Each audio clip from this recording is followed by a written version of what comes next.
January is Human Trafficking Prevention Month, and tonight we are hearing from a survivor.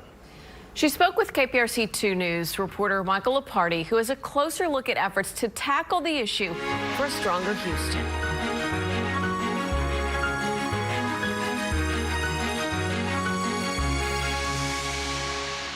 This woman doesn't want to show her face. It was part of my life. I didn't know that anything was different. But she does want to share her story.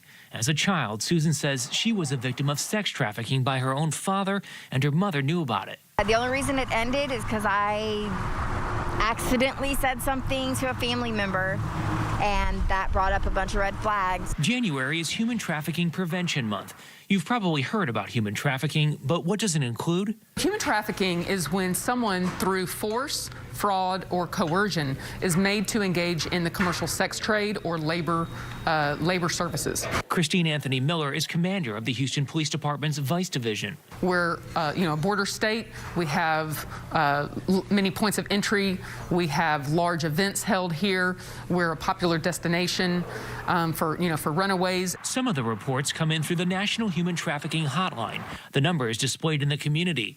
The hotline received more than 1,000 reported cases connected to Texas in 2019, the most recent numbers available. That was the second largest total in the nation that year, behind California.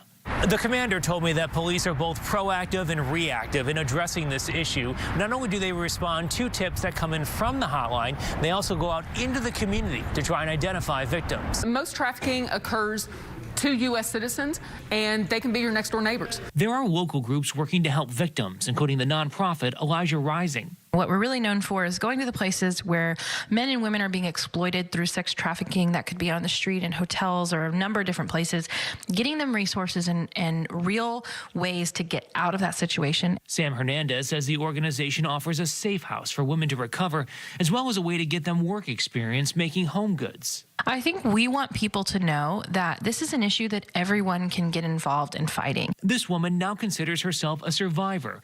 We were introduced to her through another group called United Against Human Trafficking, where she now plans to volunteer. I decided it was time to take this horrible thing that happened and use it for some positive and to be able to help other kids.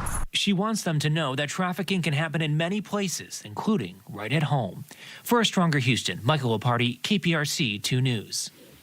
And the number for the National Human Trafficking Hotline is 1-888-373-7888. We've posted that at clicktohouston.com, along with links to the organizations mentioned in this story.